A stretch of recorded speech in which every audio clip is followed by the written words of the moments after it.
চড়িয়েছিলেন হাজার হাজার নিরীহ মানুষকে। ইতিহাস এখন আমাদের বলে যে রবস্পিয়ার তখন 5 লক্ষেরও বেশি মানুষকে অ্যারেস্ট করেছিল, আর তার মধ্যে 40,000 মানুষকে হত্যা করা হয়েছিল। 2 লক্ষেরও বেশি মানুষের হয়েছিল নির্বাসন, আরো 2 লক্ষেরও বেশি মানুষ জেলখানার ভেতরে অনাহারে আর অত্যাচারে মারা গেছে। তাহলে এই সন্ত্রাস শব্দটা প্রথম ব্যবহার করা হয়েছিল ফরাসি বিপ্লবের সময় বিপ্লবীদের বোঝানোর জন্য। আজকে আমাদের আন্তর্জাতিক মিডিয়া আছে, আর সেখানে একটা কমন স্টেটমেন্ট সেটা দেয়া হচ্ছে বারবার, বিশেষ করে পশ্চিমা মিডিয়ায়। আর সেই স্টেটমেন্টটা হলো সব মুসলমানই সন্ত্রাসী না, তবে সব সন্ত্রাসী মুসলমান। আর এই স্টেটমেন্টটা এখন ইন্ডিয়াতেও চলে এসেছে, বিশেষ করে 2006 সালে 11 জুলাইয়ের পর বোম্বেতে ট্রেনের ভেতরে সেই বোমা বিস্ফোরণের পর, বিশেষ করে বোম্বেতে। আর এখন আমরা দেখি যে এমনকি ইন্ডিয়াতেও, বিশেষ করে বোম্বেতে, লোকজন একই কথা বলছে বারবার যে সব মুসলমানই সন্ত্রাসী নয়, তবে সব সন্ত্রাসী মুসলমান।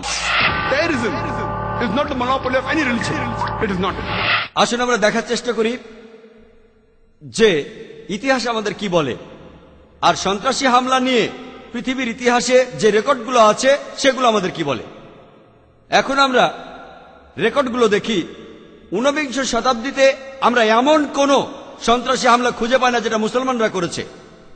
সময় যেহেতু এখানে কম, তাই আমি 19বিংশ শতাব্দীর সবগুলো হামলার কথা বলতে পারবো না, আমি মাত্র কয়েকটার কথা বলছি। আমরা জানি 1981 সালে রাশিয়ার জার দ্বিতীয় আলেকজান্ডারকে হত্যা করা হয়েছিল সেন্ট পিটার্সবার্গের রাস্তায়।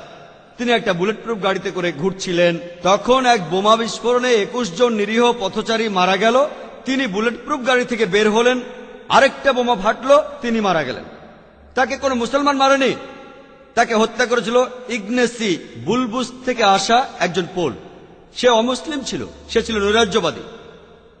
আমরা জানি 1886 সালে শিকাগো শহরে হে মার্কেট স্কোয়ারে শ্রমিকদের মিছিলের মধ্যে একটা বোমা বিস্ফোরিত হয়েছিল, আর 12 জন নিরীহ মানুষ মারা গিয়েছিল। তাদের মধ্যে একজন ছিল ডি জেন নামে পুলিশ, আরো 7 জন আহত পুলিশ পরে হাসপাতালে মারা গিয়েছিল।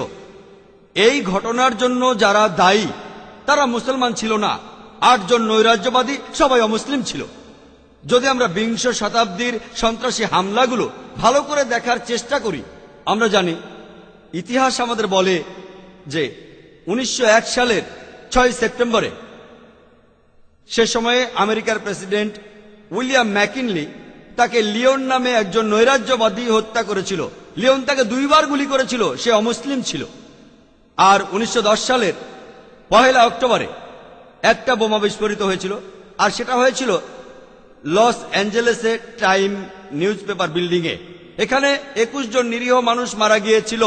এই বোমা বিস্ফোরণের জন্য যারা দায়ী তারা 2 জন ছিল খ্রিস্টান, তাদের নাম ছিল জেমস আর জোসেফ। তারা ছিল ইউনিয়ন লিডার, তারাও অমুসলিম ছিল। আমরা জানি যে 1914 সালের 28 জুন সারায়েভোতে অস্ট্রিয়ার আর্কডিউক ফ্রান্স এবং তার স্ত্রী সোফিয়া একসাথে নিহত হয়েছিলেন। এখান থেকেই শুরু হয় প্রথম বিশ্বযুদ্ধ।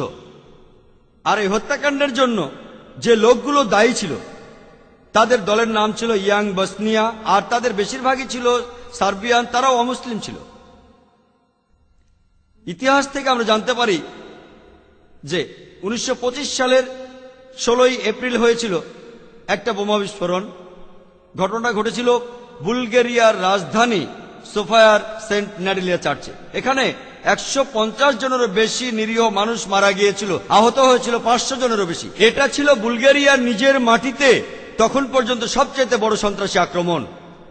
আরেকটা কাজ করেছিল বুলগেরিয়ান কমিউনিস্ট পার্টি, তারাও অমুসলিম ছিল।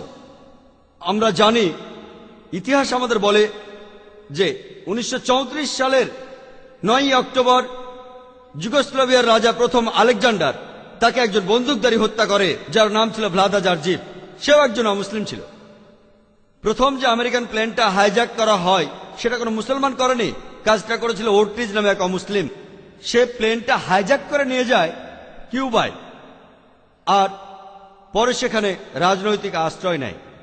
আমরা যদি সন্ত্রাসী আক্রমণের ইতিহাসটাকে দেখি তাহলে জানতে পারবো যে 1968-র 28 আগস্ট গুয়েতেমালার অ্যাম্বাসেডর তাকে হত্যা করেছিল একজন অমুসলিম। 1969 সালে জাপানের অ্যাম্বাসেডরকে ছুরি মেরে হত্যা করেছিল এক জাপানি অমুসলিম। ব্রাজিলের অ্যাম্বাসেডরকে ওই একই বছরে অপহরণ করে একজন অমুসলিম। সেই বিখ্যাত ঘটনা ওকলাহোমা বোম্বিং, সেটা হয়েছিল 1995 সালের 19 এপ্রিল। সেখানে বোমা ভর্তি একটা ট্রাক ওকলাহোমার ফেডারেল বিল্ডিং এ আঘাত করে, মারা যায় 166 জন নিরীহ মানুষ, আহত হয় আরো কয়েকশো। প্রথম দিকে খবরের কাগজে লেখা হয়েছিল মধ্যপ্রাচ্যের ষড়যন্ত্র।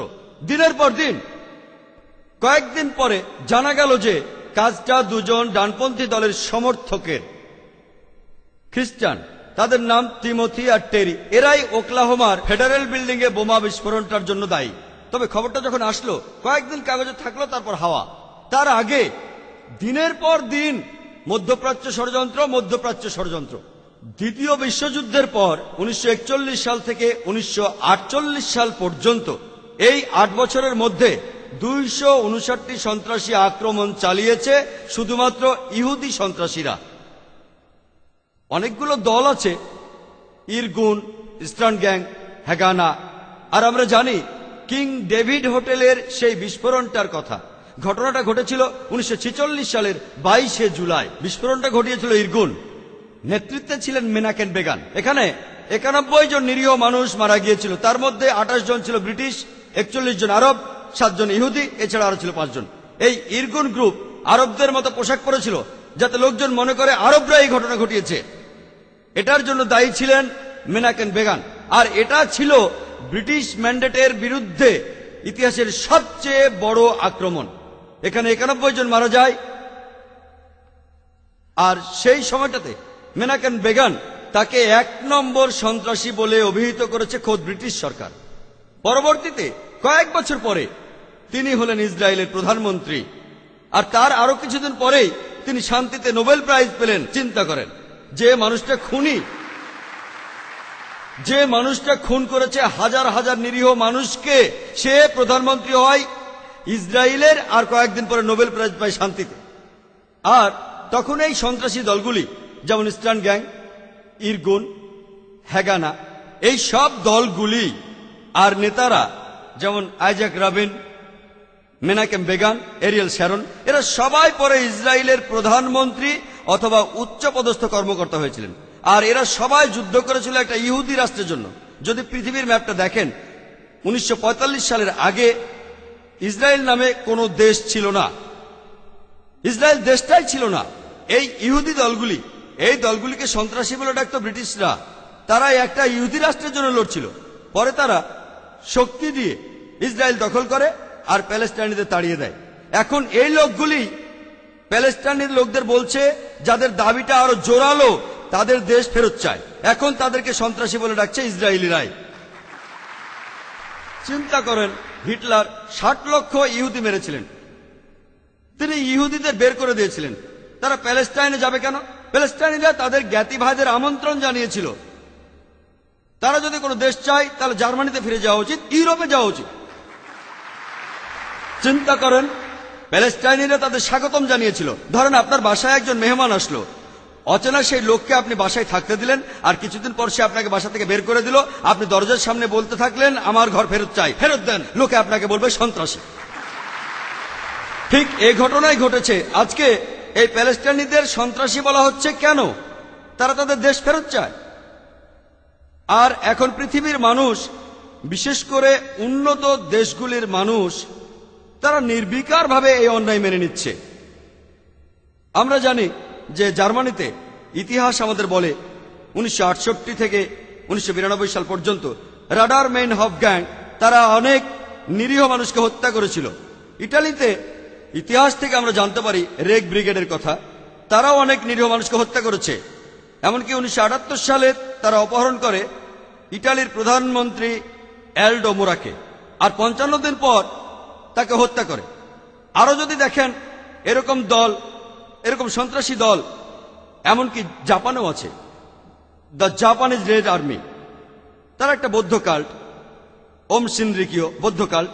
আর তারা একবার নার্ভ গ্যাস দিয়ে টোকিও সাবওয়েতে হাজার হাজার মানুষকে মারতে চেয়েছিল, কিন্তু ভাগ্য ভালো তারা খুব একটা সফল হতে পারেনি। সেখানে মারা গিয়েছিল মাত্র 12 জন।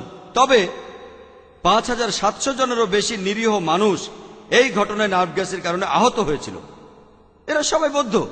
ইংল্যান্ডে 100 বছরের বেশি সময় IRA, আইরিশ রিপাবলিকান আর্মি, বিভিন্ন আক্রমণ চালিয়ে যাচ্ছে ইংল্যান্ডের বিরুদ্ধে।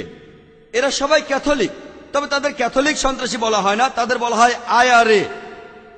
আর আমরা জানি তারা অনেক সন্ত্রাসী আক্রমণ চালিয়েছে। শুধুমাত্র 1972 সালে 3টা বোমা বিস্ফোরণ, প্রথমটাতে 7 জন মারা গেছে, দ্বিতীয়টা মারা গেছে 11 জন, তৃতীয়টা মারা গেছে 9 জন।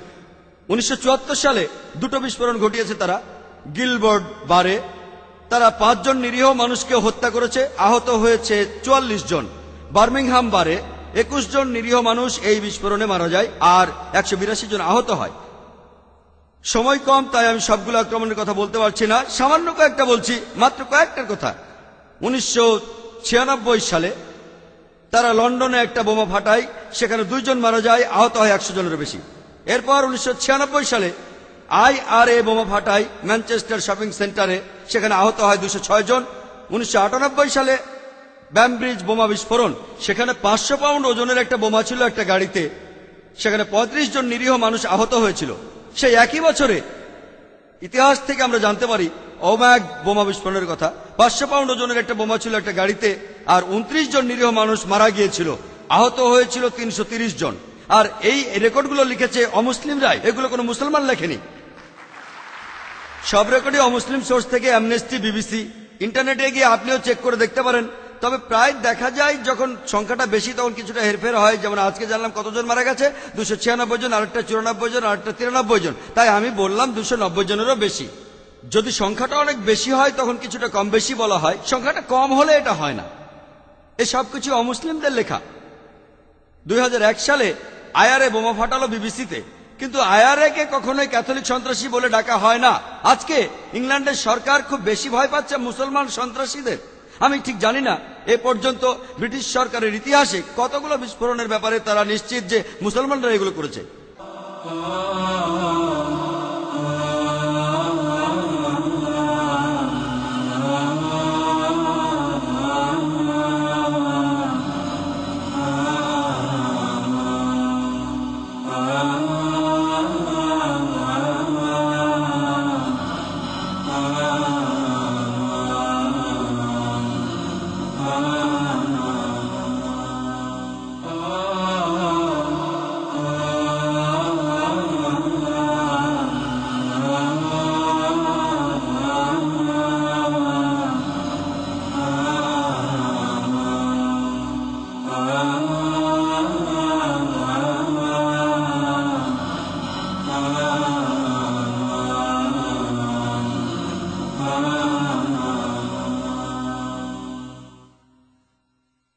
মাল্টিমিডিয়া পিসি এলিফ্যান্ট রোডের কাটাবন মসজিদ কমপ্লেক্সে অবস্থিত কম্পিউটার বিক্রয়ের একটি অনন্য প্রতিষ্ঠান মাল্টিমিডিয়া পিসি। এখানে কম্পিউটারের যাবতীয় অ্যাক্সেসরিজ পাওয়া যায় এবং কম খরচে অভিজ্ঞ ইঞ্জিনিয়ার দ্বারা কম্পিউটার, প্রিন্টার, মনিটর সার্ভিসিং করা হয়। এছাড়াও দেশি বিদেশি 2000-এরও অধিক ইসলামী সিডি, ভিসিডি থেকে আপনার পছন্দের কপিটি সংগ্রহ করুন। মাল্টিমিডিয়া পিসি